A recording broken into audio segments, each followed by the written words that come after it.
नमस्कार। मैं डॉक्टर अर्चना जोशी, सहाचार्य ड्राइंग एंड पेंटिंग।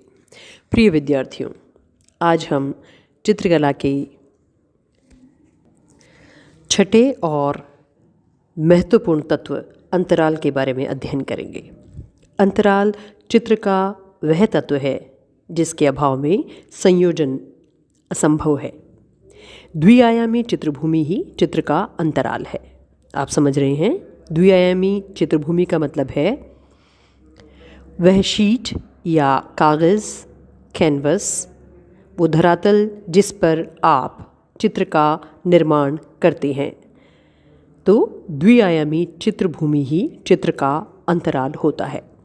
अंतराल का संकुचित अथवा शाब्दिक अर्थ व्यावहारिक नहीं होगा, क्योंकि कला की परिभाषा में भूमि का विभक्तिकरण व व्यवस्था अंतराल के अंतर ही आते हैं।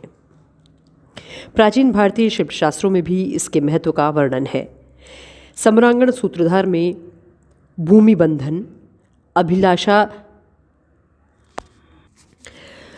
अभिलाषितार्थ चिंतामणि में भी स्थान निरूपण तथा विष्णु धर्मोत्तर पुराण में भी इसे स्थान की संज्ञा ही दी गई है। अंतराल की परिभाषा अगर हम देना चाहें तो वो इस प्रकार होगा कि चित्रकार जिस चित्रभूमि पर अंकन कार्य करता है वह स्पष्टतया द्विआयामी होती है। यही अंतराल अथवा स्थान होता है। यही चित्रकार का वह क्षेत्र होता है जिस पर वह रूप का निर्माण करता है, अर्थात ड्राइंग करता है, चित्र बनाता है, और यही अंतराल कहलाता है। चित्रभूमि का वह क्षेत्र परिमित होने पर भी चित्रकार इस पर असीम अनुभवों को बड़े सुंदर तरीके से अभिव्यक्ति प्रदान कर सकता है। अक्षत भूमि सभी संभावनाओं के लिए खुली है। अक्षत भूमि अर्थात ओपन और वर्जिन स्पेस आप कह सकते हैं। इस भूमि पर कार्य आरंभ करना शब्द पहेली के समान कठिन है, क्योंकि एक भी बिंदु उस पर रचते ही अंतराल में क्रिया, प्रतिक्रिया या संघर्ष आरंभ हो जाता है तथा भूमि कुछ भागों में विभक्त हो जाती है। फॉर एग्जाम्पल, आप एक डॉट या एक लाइन अगर अपनी कॉपी के किसी पृष्ठ पर या चित्रतल पर बनाते हैं, एक डॉट भी बनाएंगे, एक शून्य या एक बिंदु का भी निर्माण करते हैं, तो इसके निर्माण होते ही चित्रभूमि किस प्रकार विभक्त हो जाती है? बिंदु के दाईं तरफ वाली और बिंदु के बाईं तरफ वाली। अर्थात कुछ भी रूप का निर्माण अगर आप उस पर करें तो करते ही चित्रभूमि कुछ भागों में विभाजित हो जाती है। इस प्रकार रूप तथा अंतराल का एक संबंध स्थापित हो जाता है, जिसका संबंध चित्रकार की अनुभूति से होता ही है। यदि हम अच्छे चित्र पर सूक्ष्म दृष्टिपात करें तो ज्ञात होगा कि चित्रकार चित्र की रूपरेखा तैयार करते समय पहले चित्रभूमि का प्राथमिक विभाजन करता है और इस विभाजन के आधार पर ही वह अपने चित्र को पूर्ण करता है। उदाहरण के लिए इसको इस तरह से समझ सकते हैं कि आपने अपनी ड्राइंग शीट पर अगर आप किसी चित्र का निर्माण करना चाहते हैं या किसी फूल जो सामने आपको दिख रहा है सुंदर सा, उसको आप अंकित करना चाहते हैं, तो आपको सबसे पहले ये डिसाइड कर लेना चाहिए कि ये जो पूरा पेपर है इस पर दाईं तरफ अगर मैं फूल का निर्माण करती हूँ तो कितना दाईं तरफ करना चाहिए कि बाईं तरफ का जो स्पेस है वो खाली न रहे, या अगर खाली रहता है तो उसमें मैं कितनी पत्तियाँ बनाऊँ कि ये पेज पूरा भरा हुआ सा लगे और अंतराल शून्य सा या अप्रभावी सा या अनुपातिक रूप से असंतुलित न लगे।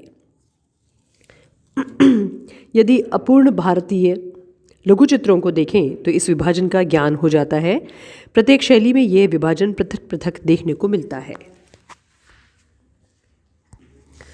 चित्रभूमि का विभाजन, चित्रभूमि पर रेखा अंकित करते ही वह दो भागों में विभाजित हो जाती है। यह विभाजन दो प्रकार का होता है, एक है समविभक्ति और दूसरा है असम विभक्ति। सम विभक्ति ये विभाजन रेखाओं की सहायता से चित्रभूमि को इस प्रकार विभक्त करना कि दाएं बाएं और ऊपर नीचे के तल का भार बराबर हो। प्राचीन भारतीय चित्रकारों एवं मध्यकालीन यूरोपियन चित्रकारों जिसमें माइकलएंजेलो, रूबेंस आदि का नाम गिनाया जा सकता है, इन्होंने प्रायः सम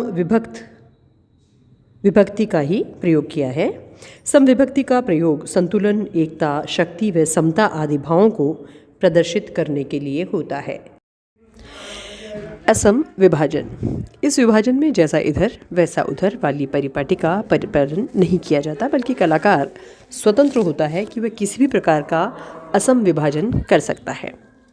आप समझ रहे होंगे हम चित्रतल पर किस तरह से विभाजन करें कि अंतराल प्रभावी रूप में सामने आए। इस असम विभक्ति विभाजन में के द्वारा मौलिकता व सृजन का पक्ष प्रबल होता है। यह विभाजन उत्तेजन, प्रगति, सृजन एवं क्रियाशीलता का भाव उत्पन्न करने में सहायक होता है, क्योंकि चित्रकार इस विभाजन में पूरी तरह से स्वतंत्र होता है कि वो चित्रतल का विभाजन अपनी मनस्थिति के अनुसार कैसे भी कर सकता है। विभाजन की अन्य पद्धतियों के बारे में अगर बात करें तो विभक्ति की कितनी ही प्रणालियों का प्रचलन रहा है, लेकिन सभी में दृष्टि की प्रवीणता व तोल ही सबसे अधिक कारगर सिद्ध हुई है। कलाकार को नए प्रयोग करके अपनी स्वतंत्र विधि का विकास करना चाहिए। यहाँ ध्यान रखने की बात यह है कि चित्रभूमि की विभक्ति के पश्चात संतुलन विभाजित तल के अतिरिक्त वर्ण एवं तान पर भी निर्भर करता है। स्वर्णिम विभाजन सिद्धांत। प्राचीन यूनानी कलाकारों ने स्वर्णिम विभाजन सिद्धांत का विकास कर कलाकृतियों में इसका प्रयोग किया। यह ऐसी विभक्ति है जिसका परस्पर विभिन्न रूपों से संबंध स्थापित किया जा सकता है। यह विभाजन आँखों को सुखद लगता है एवं कुछ आधुनिक कलाकारों ने इसे अनेक संभावनाओं सहित ग्रहण भी किया है। इस विभाजन की पद्धति को आधार बनाकर चित्रभूमि को कितने ही रूपों में विभक्त किया जा सकता है। आप सभी विद्यार्थियों को इस पद्धति के आधार पर स्वयं प्रयोग करना चाहिए। अब है कर्ण पद्धति। इस पद्धति में चित्रभूमि पर कोई भी रेखा लंबवत खींचिए। यह आधे, चौथाई तथा तिहाई में चित्रभूमि को विभक्त न करें तो अच्छा है। इसके पश्चात कोई एक कर्ण रेखा खींची जानी चाहिए। जहाँ लंबवत तथा कर्णवत रेखा एक दूसरे को काटे, उस बिंदु से क्षैतिज रेखा के समानांतर रेखा खींच लीजिए। परिणाम स्वरूप चित्रभूमि कितने ही आयतों में बढ़ जाएगी, या अन्य कर्णवत रेखाएं यदि खींचते चले जाएं और कटान बिंदु से इसी प्रकार समानांतर रेखाएं खींचें तो आयतों की अधिक संख्या प्राप्त की जा सकती है। ज्यामितीय आकारों तथा अक्षरों के संयोजन के आधार पर भी सुंदर विभक्तियाँ प्राप्त की जा सकती हैं। अब बात करते हैं सक्रिय तथा सहायक अंतराल के बारे में। चित्रभूमि पर जिस विभक्ति का मुख्य स्थान होता है वह सक्रिय विभक्ति तल अथवा अंतराल कहलाता है, तथा अन्य गौण गतिविधियाँ सहायक तल अथवा अंतराल कहलाता है। यदि आप विश्व के प्रमुख चित्रों पर दृष्टिपात करें तो आप पाएंगे कि प्राय संसार के सभी अच्छे चित्रों में सक्रिय व सहायक तल का सुंदर समन्वय एवं संयोजन किया जाता है। पूर्वी कला में तो सृजन अधिक ही निखर कर आया है, क्योंकि यहाँ अंतराल का नंदित आधार पर प्रयोग किया गया है। इसी कारण यह एस्थेटिक स्पेस कहलाता है।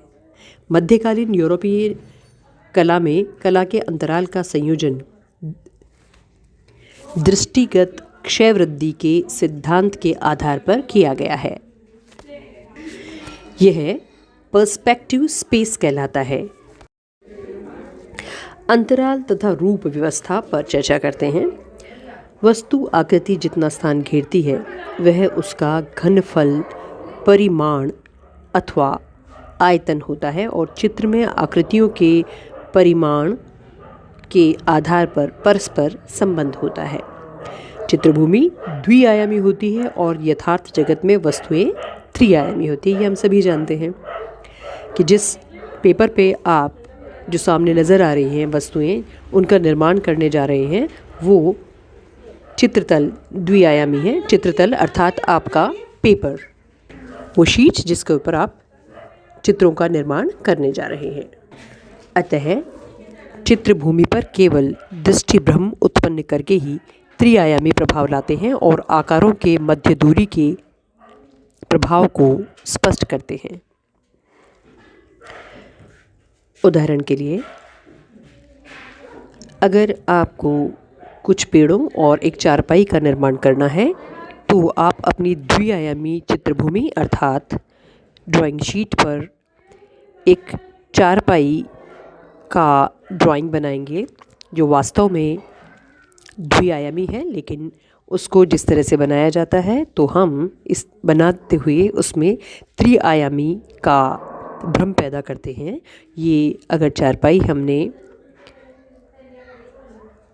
चित्र पृष्ठभूमि में नहीं बल्कि अग्रभूमि में बनाई है तो पृष्ठभूमि में हम पेड़ों का निर्माण करेंगे और इस प्रकार चारपाई हमें पास नज़र आएगी और पेड़ों का निर्माण थोड़ा पीछे की तरफ होने के कारण दूरी का आभास कराएगा। तो चित्रभूमि पर यह प्रभाव वास्तव में उसको विभाजित करके ही प्राप्त किया जा सकता है। इसकी विधि को हम इस तरह से स्पष्ट कर सकते हैं। पहला है अतिच्छादित तल। इस विधि द्वारा आकारों के मध्य दूरी का आभास होता है। जो तल सर्वाधिक निकट होगा वह अतिच्छादित नहीं होगा। अन्य शेष तल आच्छादित हो सकते हैं चाहे तल का परिमाण एक समान ही हो। अर्थात दो एक ही आकार के पेड़ों का निर्माण अगर आगे और पीछे थोड़ी सी दूरी में पीछे की तरफ ड्रॉ करके किया जाए तो वे दूरी का सा भ्रम पैदा करते हैं। दूसरा है आकार में विभिन्नता। चित्रभूमि पर आकार की महत्ता के अनुसार उन्हें छोटा बड़ा दिखाकर भी नियोजन किया जा सकता है। अजंता का माता तथा पुत्र वाले चित्र में तथागत यानी कि बुद्ध को आकार में विशाल दिखाकर उनकी वरीयता व ज्ञान का प्रदर्शन किया गया है। इस सिद्धांत का प्रयोग मिस्र की चित्रकला में भी किया गया है। तीसरा है आकार की स्थिति। चित्रभूमि पर आकृति को विभिन्न स्थान देकर भी दूरी का आभास उत्पन्न किया जा सकता है। चित्रभूमि का सबसे नीचा किनारा सर्वाधिक निकट और इस क्रम से ऊपर जाने पर दर्शक से दूर होने का आभास देता है। रेखीय क्षयवृद्धि। जो आकार क्षैतिज रेखा के जितना निकट होता है, जितना निकट होता जाएगा वह उतना ही छोटा और ओझल बिंदु पर जाकर उसका अस्तित्व समाप्त हो जाएगा। आप इसे अपने चित्रपट पर ड्रॉ करके प्रयोग के साथ देख सकते हैं। पांचवा है वातावरणीय क्षयवृद्धि। निकट का आकार स्पष्ट तथा प्रखर वर्ण में तथा दूर का आकार अस्पष्ट तथा मध्यम रंगतों में होगा। ऐसा वातावरण के जीने पर्दे के कारण होता है। इस सिद्धांत का प्रयोग करके भी दूरी का आभास लाया जा सकता है।